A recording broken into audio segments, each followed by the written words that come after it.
It's McCabe and Jenny. You are inside the Mixed New Music Club, and today joined by a super talented singer-songwriter. She is back, Mimi Webb. Thank you so much. Welcome back to Chicago. And it's not often that we get to talk to an artist that just finished rehearsals and then had your first show last night. Tell us about last night. Oh, honestly, it was absolutely incredible just to, I love Chicago. It's one of my favourite cities. So to even be back here is just so exciting. And to get back on, a stage in Chicago is amazing. Like, the fans were just great, and it was, the venue itself as well was gorgeous. And I was going to ask, since you're originally from the UK and you've been to Chicago a few times, what do you think of when you think of Chicago? Oh, Chicago. I think of... do you know what? Chicago for me is like the city vibe. It feels a bit New York, but it's not. It's a bit more relaxed. It's like cleaner. It's just really chill. And I think also I did the boat ride, which was one of like a super important. I remember it was evening time, and it was like a moment. I just remember like looking around, and when you just always have like a kind of vision in your head, like you've kind of kept it, and it was like a memory I always had. So that was like a really great experience. It was the boat tour where you go and they tell you all about the buildings and the history of it. So yeah, that, like, Chicago, when I think of Chicago, I just always think of that because it was one of the best nights on tour that I had on a night off. And yeah, just the hot dogs, obviously. I keep hearing about the hot dogs and everything. I was like, I love it. And yeah, just the energy here is just incredible. So yeah. Now, being back, what was your take on the Salt Shed performing at that venue? Oh, it was incredible. It's amazing. Like, backstage is great, and just the stage is, there's so much space. And also, like, I love how everyone's able to be on the floor and the ground, and it's just so great to kind of look at everyone, and you can really see right to the back. Now, Mimi, you've come so far with your career. We were just talking last time you were here. You were promoting Ghost of You. Yeah. And you actually left your family at a young age to pursue music. How has the journey been since then? It's been so incredible, to be honest. Like, I think being able to go off and, at a really young age and start my career, it was a long time before COVID even hit. So as an artist, I've been signed since a very young age and doing everything even before TikTok was a thing and all these other kind of platforms. So, I think it was amazing to really kind of feel what artisthood, is that the right way to say it? Like, artisthood and like the artist, the centre of where that all comes from. So it was so amazing to have those years to let that grow. And then obviously coming out of the pandemic into social media and really getting it going and just kind of really building that fan base was just incredible. So yeah, I've had the best time, and I remember everyone would say, like, remember these moments, and I remember back then I'd be like, oh yeah, but I'm so busy, I'm just kind of rolling with it. But yeah, like, looking back, you always have those moments and memories, and now I'm going into kind of like second album era. I'm kind of like, right, here we go again. You, like, when you're a bit older and you kind of you process them differently, and different things soak in a little bit more than before. That's what I want to get into. Your first album, Amelia, was kind of like a take on two different personalities, I guess, Amelia and Mimi. Yeah. So what is this new era going to look like for you? I think for me, it's definitely like just about my journey. I think a lot of my last songs were just, I was going through a lot of ups and downs, heartbreaks, and trying to figure out where I kind of stood. Lots of distractions as well within those relationships, I think. So now I'm going into this new era of just very confident, feeling like more like a woman, and like really kind of having that empowerment. So I feel like this new era is all about that. And also music-wise, like, I love upbeat stuff. Like, that's what I listen to. Like, I love my emotional songs. I'm always going to have that, I think. But in those emotional songs, talking about other things that have gone on and having different concepts. And I've had so much more that's gone in my life to kind of talk about. So I think it's like growing and just kind of taking in those experiences to writing more music. But yeah, it's so fun, and I just feel like I've got a new single coming out called Mistake, and we did like a video for that, and even the video just feels so leveled up, and everything I just want really leveled up, just really putting the gas on it and just going for it. And speaking of Mistake, you worked on that with Ryan Tedder, who's iconic. What was that experience like? Oh my gosh, that was incredible. I have been a huge fan of Ryan Tedder for so many years. One Republic is one of my favourite bands. Like even when I started off as an artist, I always said I want my shows to sound live like One Republic, the way their instrumentation is and everything. So yeah, I actually saw Ryan at a show in Malta at summer last, like a festival last year, and we were both performing, and I was with my mum. She was like, I was freaking out. I was like, oh, it's Ryan. She was like, go say hi. And I was like, okay. So I went up. I was like, hi, I'm Mimi Webb. I'm a girl from UK. And he was like, hi. And then it was like a full circle moment. So then, like 4 months later, getting in the studio. And even we've spoke about that as well, that kind of funny moment. But he's such a legend, and it's so great to be able to really dig in and hone into like the new sound with him, and he's just a genius. So it's awesome. You know, working with Ryan Tedder, I mean, being in the studio with him, is it serious? Is it fun? Are people laughing? Is it all about just making the music? Yeah, like I think it is so fun, and all the crew that we work with, me and Ryan, like Tyler also is an incredible producer that's we're writing so much with, and he's part of Ryan's camp, and everyone around the studio is just amazing. So everyone's just having so much fun, and yeah, we have a real laugh. Like Ryan as well, I think would be a great British guy as well. He's got the perfect banter for it. So we're always mucking about with like my accent and all having a laugh with it. But yeah, he's so great. So yeah, it's just a great time, and obviously LA's beautiful. The weather's great, so being able to go from the UK to write in LA is so fun. It's a big difference. Yeah, that is a big difference. And you're going to be releasing this song while on the road. What is that going to be like to drop new music while still touring? I think it's going to be like, I think also, do you know what? I actually do think you're more in it, because when I'm at home and I drop a song, I'll do probably like that day, I'll be doing loads of promos, like, then I'll see my friends, but like I'll actually be able to perform it that night, really kind of feel like the excitement around it, and I think you feel more involved in the growth of the song. So I'm excited. I feel like it's gonna just like really get me going. I feel like in this song we're making lots of mistakes. Is that what's happened? What's like the story behind the song? So I feel like I really wanted to do like this whole kind of like with this whole era in itself, just kind of like living in the moment, in the present. I feel like that's where the magic is, and I think Mistake was just all about that, like just kind of taking a risk and seeing where you end up, as long as you feel safe, but like go for it, have fun. You're young, like live in the moment. Like there's so much stresses and worries that we could have out there, and it's like, what's the point? Like, you know, one day it's not going to mean anything anyway, because it's always going to mean something. But, you know, you've only got a certain amount of time. Just live it up. Have a great time.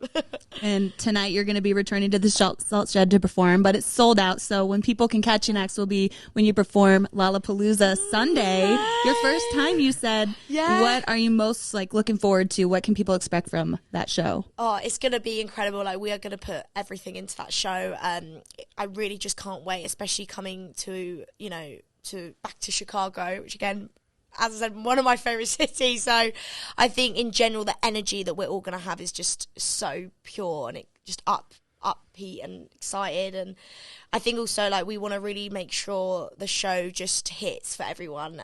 So I think we're gonna get into rehearsals after this tour, get into the flow of it, and then come back with a bang and just let loose. So this will be your first time at Lolla, but have you like just been in general to festivals as a fan? Like, have you been to a festival? Yeah, I actually, because I've done loads of festivals like performing, but I'd say, because I did Lollapalooza in Paris. Okay. But I haven't, to be able to come to the US, I haven't done it. I haven't actually been to, I went to one end of summer last year, but this will be my second proper like festival in the US. And as a kid, I went to like one or two, but not gonna lie, I'm not really like I've been to Coachella as well. Okay. That was really fun to go as a fan. But I'm not really like, I prefer just being like in my own little like area. I don't know, I just I can't deal with too much like being like squashed in a crowd, if I'm honest. Like that, I just kills my vibe. I'm like, I just can't. So I get too hot. What kind of festival goer are you? Some are the planners. Like Jenny likes to look at the schedule, plan it out. Like, I want to see this artist at this time, this one at this time. You have to, so you don't miss anyone. Or you're like free-spirited and you're like, I'm just going to go where the music takes me. Like, what kind of festival goer are you? Yeah, I feel like, I'm definitely like that as well. If there's like a favourite artist, like I remember I went to this festival called V Festival back in the day. It's not around anymore, but it's in the UK. And I remember Rihanna was playing, and I was like, right, we need to be there. We have to be there. Like it was like we are like gonna ruin our lives if we don't go. Like, but then also very much like a flow around vibe, like see where the kind of music takes me, and see where all my other friends kind of want to head. But yeah, like, but again, if it's really stuffy and like.